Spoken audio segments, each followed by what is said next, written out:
I'll tell you what, folks. I support two teams, one in the round ball game and one in the oval ball game. The oval ball is the Wire. Enough about them now.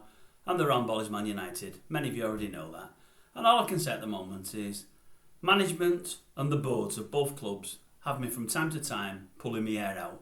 United have done it again today or in the last hour. What is going on at United with this Mason Greenwood decision? They've had 4 or 5 months to decide what to do. That is, after all charges were dropped and the boy is still innocent because he's not been proven guilty. Whether they were keeping him, loaning him or getting rid of him, fine. All they had to do was make a decision. It's gone on and on and on and on. And I read today now in the last hour that they're holding a decision. They said they was going to do it before the season started. It starts for us next Monday. They said they was going to do it before the season started and make a decision on the boy's future.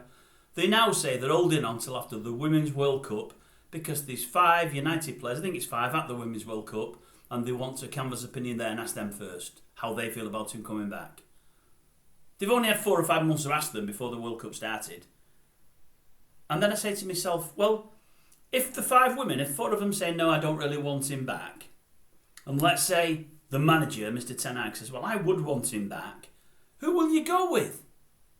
Will you go with the 4 women or 5 women? Will you go with your manager? I just think it's crazy. I mean, the boy has been an absolute fool.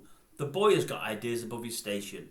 The boy has let his money and his fame and whatever else go to his head. He's not the first. There's been many. He's been even more stupid than some. But as I say, if he does come back, what do they call it in Scotland? Pelters. He's going to have pelters at him for 6, 12, 18 months anyway. He's going to have to be strong to get through it. But he probably can. I think he'll be a different boy if he comes back. I think his timekeeping will improve, his demeanour will improve. Everything will improve because he's going to keep his head down. He's going to want to impress. They've got a guy, if he does come back, wanting to impress. That is ideal for the club. But if they don't want that, either loan him or get rid of him. But don't wait another week or 2 to ask the women what they want. What have they got to do with it at all? What have they got to do with the decision? If any of the women step out of line in the women's team, did they come and ask the men what they think about it, whether they want them at the club or not? They don't.